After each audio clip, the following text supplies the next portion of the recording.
Comunidade Cristã A Figueira, perto está o Senhor de todos os que o invocam. Pedro é avisado. Perguntou-lhe Simão Pedro: Senhor, para onde vais? Respondeu Jesus: para onde vou, não me pode seguir agora.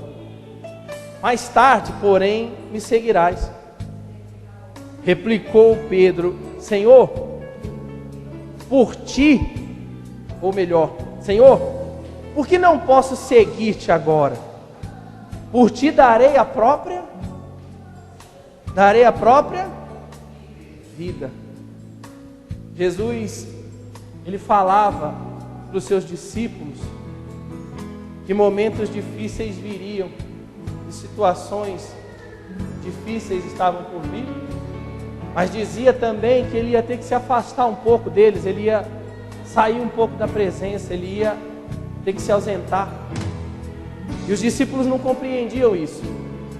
Aqui ele falou abertamente, ele chegou ali, ele falou assim: olha, eu vou precisar ir para longe, por algum tempo eu vou me afastar de vocês. E aí, Pedro, que sempre foi o mais atirado, sempre foi o que mais se posicionou, ele levantou correndo, ele falou: Senhor, para onde o Senhor for, eu vou atrás do Senhor, eu vou com o Senhor, aonde o Senhor estiver, eu vou estar junto, eu vou seguir o Senhor, aonde o Senhor estiver aqui, eu vou atrás. E digo mais, pelo Senhor eu sou capaz de dar a minha vida, eu sou capaz de morrer pelo Senhor. Essas foram as palavras de Pedro nesse momento. Pedro, ele era discípulo, ele era apóstolo, foi apóstolo, ele era discípulo. E juntamente com os demais, ele estava acostumado a ver bênçãos, a ver milagres, a ver curas, transformações de vida. Quando alguma coisa ruim acontecia, uma dificuldade existia, quando os impostos eram cobrados e eles não tinham dinheiro para pagar, eles recorriam a Jesus. Jesus falava: vai lá no mar, lá, ó, pega um peixe, e aí vocês vão ver que na boca do peixe está o dinheiro para vocês pagarem. Ou seja, a resposta para se pagar, para se arcar com aquilo que eles precisavam, para suprir a necessidade deles, vinha de quem? De Jesus, imediatamente. Aí pegavam o peixe, estava lá a moeda, pagavam o imposto. Corriam para Jesus quando aparecia alguém morto, falavam: olha, a mãe está triste, o pai está triste, a família está dizendo que morreu, como foi o caso da filha de Jairo. O Senhor pode fazer alguma coisa? Ele ia lá e ressuscitava o morto. Vinha um doente, vinha um surdo, ele passava a ouvir, vinha um cego, ou seja, coisas maravilhosas, extraordinárias, eles acompanhavam através de Jesus, eles andavam com Jesus, eles estavam com Jesus. Até aí, você está compreendendo, Senhor? Eles tinham comunhão com Jesus, eles andavam com Jesus. Mas tudo isso aí fortalecia o coração deles, fortalecia a fé deles e dava a eles a impressão ou a sensação de que eles eram inabaláveis, de que enfrentariam qualquer situação, qualquer dificuldade. Pedro falou para ele: o que tiver que fazer eu vou fazer, e aonde tiver que ir eu vou, mas eu quero que o Senhor saiba que se for preciso morrer pelo Senhor, eu vou morrer, eu vou dar minha vida. E quantas pessoas a gente não ouve que falam isso?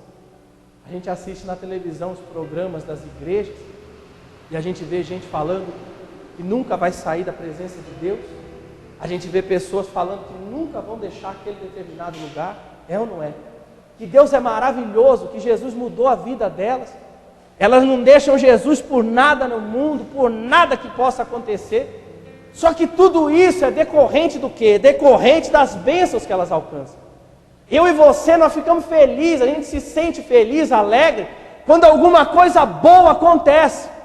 Quando alguma coisa boa, ela se realiza na nossa vida. E a gente vê gente sentindo isso, acontecendo isso na vida das pessoas, praticamente diariamente. É ou não é verdade? Quando você é respondido nas suas orações, quando você ora, e Deus responde a sua oração, seja em seu favor mesmo, seja em favor de outra pessoa, isso traz ao seu coração o quê? Alegria. Você se sente fortalecido, a sua fé fortalecida, é ou não é verdade? É assim que nós nos sentimos. Quando tudo é favorável, quando as respostas de Deus na nossa vida, elas são todas positivas, isso nos fortalece, isso nos renova. Há momentos na nossa vida que a gente pensa em parar, a gente pensa em desistir. É ou não é verdade? Independente de posição, independente de cargo, independente de título, independente de tempo de igreja, de conhecimento de evangelho. Porque as lutas, elas aparecem para todos. Elas estão diante de todos. Se eu for contar para você, se eu for falar para você, quantas vezes essa semana eu pensei em parar, em desistir, em jogar tudo para o alto. A Ellen perguntou outro dia, ela me viu ali, ela falou assim, por quê? Eu falei alguma coisa, não me lembro o quê, diante de Deus que eu não me lembro. Ela falou assim, você está pensando em parar? Eu falei, eu só penso em parar quando eu penso em continuar. Ou seja, todo o tempo. Por quê? Por causa das dificuldades.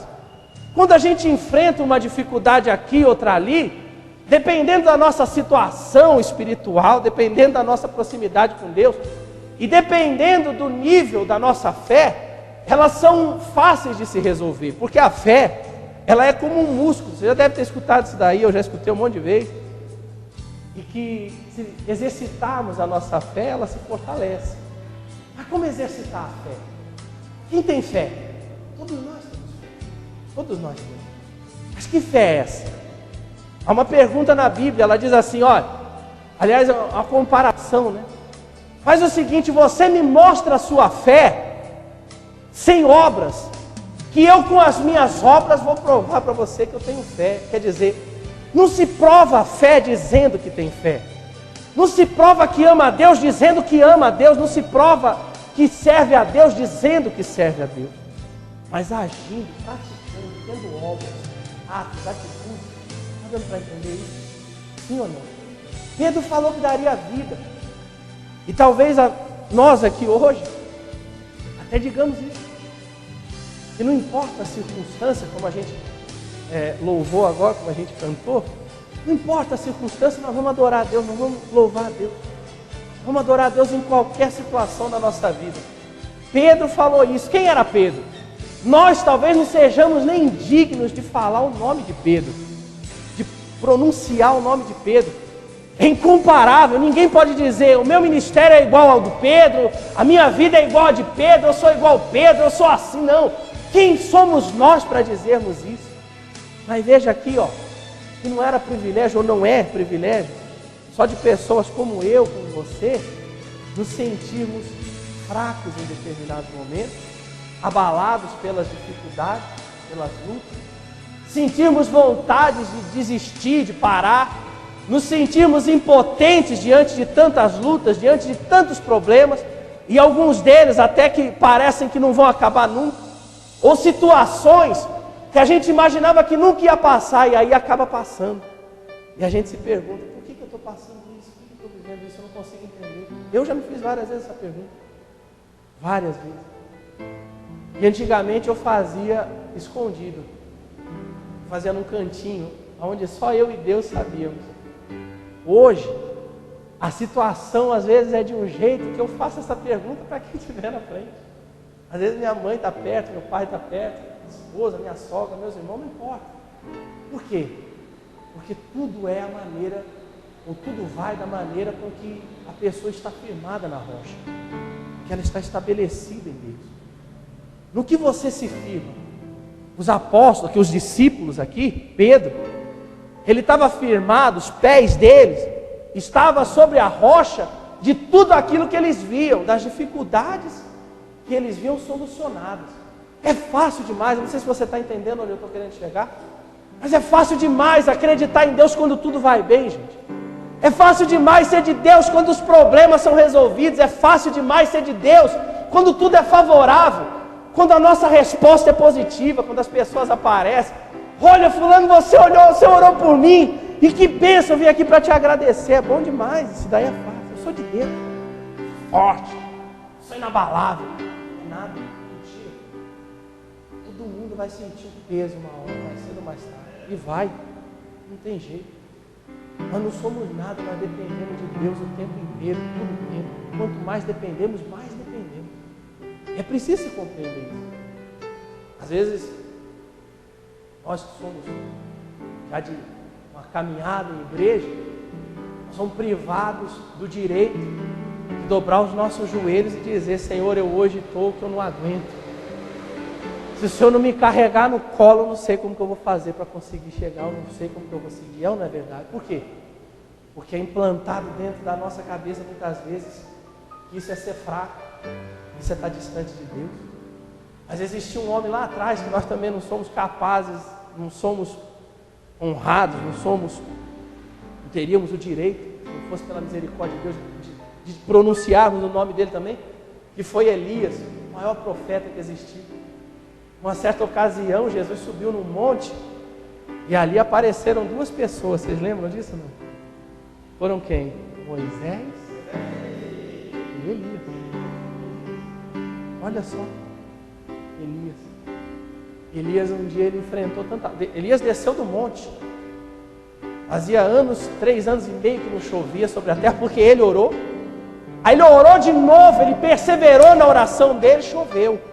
Aí ele desceu do monte, e ele tinha derrotado os profetas de Baal, tinha descido fogo do céu. Elias já tinha visto o morto ressuscitar, Elias tinha visto um monte de milagre acontecer. Elias conhecia Deus. Eu conheço Deus, já vi Deus agir. Você conhece a Deus, você já viu Deus agir através da sua vida. É ou não é verdade? Já viu? Mas Elias, ele chegou lá embaixo, aí veio um mensageiro falar para ele: ó, a rainha falou que vai te matar amanhã. Olha o que Elias fez. Duvido que vai me matar, eu quero é ver que vai me matar. Falou isso? Não falou nada. Correu. Elias. Se eu corresse hoje, iam dizer por aí que eu sou fraco. Quando a gente se afasta de algo que está nos prejudicando, no coração, na mente, na consciência, as pessoas às vezes pensam isso. E olha lá, fulano é fraco, fulano é caído. É ou não é verdade? Mas e se Elias corresse hoje? O que iam falar dele? A mesma coisa, porque todo mundo acha que está por cima, está acima de tudo. Mas Jesus, ele falou que esse tipo de gente aí costuma fazer algumas coisas, escrever leis, que eles mesmos, nem com o dedo mindinho, quer empurrar o fardo que eles botam nas costas dos outros. Pois é. Só que Elias correu, e lá no meio do deserto, ele correu por quê? Porque a rainha falou para ele que ele ia morrer, ia matar ele. Aí ele correu, ele fugiu. Lá no meio do deserto ele parou. E aí o que foi que ele disse? Ele pegou, orou a Deus e falou: Senhor, me mata agora, tira a minha vida, eu não quero mais viver. Ué, mas ele queria morrer, não podia ter ficado lá?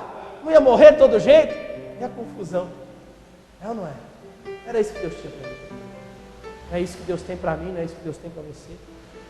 Uma outra passagem, se você depois tiver o cuidado de olhar, é o mesmo texto, só que nas palavras de Marcos, lá no Evangelho de Marcos.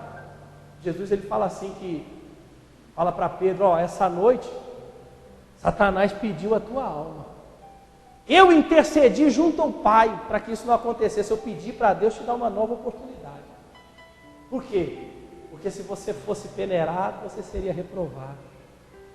Há um momento na nossa vida, ou todos nós juntos, ou individualmente, talvez hoje seja esse dia, não sei, mas haverá um momento em que todos seremos peneirados, passaremos pela peneira, as lutas, as dificuldades. Haverão momentos em que tudo vai parecer perdido, aos nossos olhos nada mais vai acontecer. Você sabe o que continuou? Olha aí, ó, no versículo 38, ó. Respondeu Jesus: darás a vida por mim? Você é capaz de dar a vida por mim? Você vai morrer por minha causa? Você tem certeza disso? Em verdade te digo, que jamais cantará o galo antes que me negues 3 vezes. Mais do que as minhas palavras, mais do que as suas palavras, mais do que o nosso rosto mostra, mais do que a gente faça, as nossas atitudes, que a gente realize, mais do que tudo isso, Deus observa o nosso coração. Jesus olha o nosso coração. Nada do que você fizer que não for totalmente para Ele, 100% para Ele, completamente para Ele, não tem valor para Ele. Porque tudo que for pela metade, para Deus não serve. Está dando para entender, gente? Não, mas se eu fizer isso, eu vou agradar a Deus. Vai, se você fizer de todo o coração. Não adianta fazer com inteireza de coração. Mas tem que, aliás, não adianta fazer o que é reto somente. Tem que fazer o que é reto, mas com inteireza de coração. Quem está compreendendo isso? Pedro falou, eu falo, você fala, falamos. Mas e no dia a dia, e nos momentos difíceis?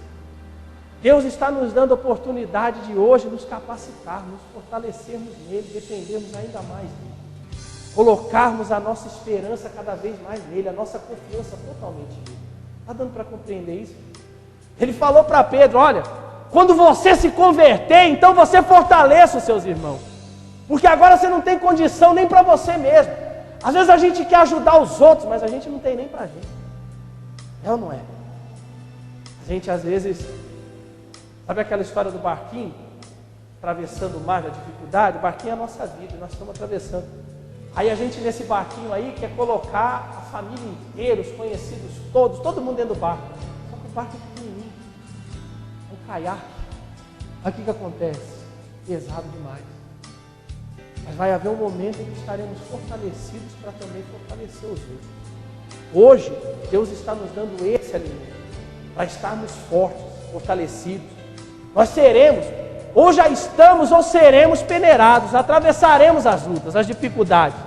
Mas ainda que tudo pareça perdido, ainda que tudo pareça finalizado, Deus ele tem uma nova história para a nossa vida a cada dia. Cada dia. O fato disso aqui hoje, vocês estarem aqui, é isso. Isso é uma prova. Para mim é uma prova. É aquilo que Deus está realizando na sua vida hoje, que só você sabe, está aí dentro do seu coração. Aquilo que, não as palavras do pastor Vinícius, não as palavras desse ou daquele pregador disseram, não a explicação que tenta conduzir as pessoas para uma direção, mas aquilo que só você sabe, que só o Espírito Santo está revelando aí no seu coração. Isso é para fortalecimento da sua vida. Isso aí é o que Deus revela no seu coração. Glorificado seja o Senhor. Está dando para entender? Ele falou isso para Pedro. Pedro estava forte, me arrepio. Ele se sentia forte diante daquilo que ele via. Mas aí o que aconteceu? Quando ele viu o homem que para ele era o Filho de Deus, o Rei dos Reis, o Senhor dos Senhores, o Cristo que veio para salvar a humanidade, sendo esbofeteado, sendo humilhado, sendo cravado numa cruz, o que foi que ele fez? Perguntaram, ó, vem cá, você anda com ele, eu já vi você com ele. Ele, não, eu não. É você sim, você tem o jeito dele, você fala como ele, você anda como ele, você se veste como ele. Ele falou, eu nunca conheci esse homem, eu nunca vi esse homem na minha frente. 3 vezes ele negou Jesus. Quando os problemas apareceram, quando as lutas começaram, quando a dificuldade começou. Está dando para entender, gente? Muita gente, na hora do entusiasmo, fala que vai dar a vida por Jesus, fala que nunca vai abandonar. Mas aí, quando as lutas vêm, as tempestades, elas vêm. Vieram e hão de vir. E tudo isso para que eu e você cada vez mais dependamos mais ainda de Deus e sejamos mais ainda fortalecidos. Está dando para compreender isso? Quem está entendendo? É por isso que as lutas vêm. É essa razão, o motivo da gente enfrentar as lutas. Mas é para que em todas elas, Deus seja glorificado através da nossa vida. Coloca isso no seu coração, creia nisso. Confia. Aí mais tarde, Pedro se arrependeu. Pediu perdão a Deus, buscou esse perdão, se arrependeu. E mais tarde depois, alguns anos depois, já convertido, apóstolo e pregador da palavra de Deus, ele então foi capaz de realmente, verdadeiramente dar a sua vida. Pedro morreu pelo Evangelho de Cristo, ele deu realmente a vida. Naquele momento ele não foi capaz de fazer. Mas mais lá na frente, ele deu a própria vida. Você deve saber. Diz a história que Pedro ele foi crucificado de cabeça para baixo. Porque ele falou, quando disseram, olha, você vai morrer também na cruz. Aí ele falou, tudo bem, eu morro. Mas eu não sou digno de morrer como o meu Senhor, então me põe de cabeça para baixo. É ou não é verdade? Aí ele foi capaz de dar a vida, realmente. as situações que a gente já passou na vida e que às vezes elas aparecem novamente, e a gente olha e fala assim, isso aí, Deus já me deu a vitória. Mas há outras situações que o nosso coração sente a pancada da vida, é ou não é? Mas se buscarmos a força e a confiança do nosso coração estiver em Deus, grande é a nossa recompensa, o nosso galardão. Comunidade Cristã A Figueira, perto está o Senhor de todos os que o invocam.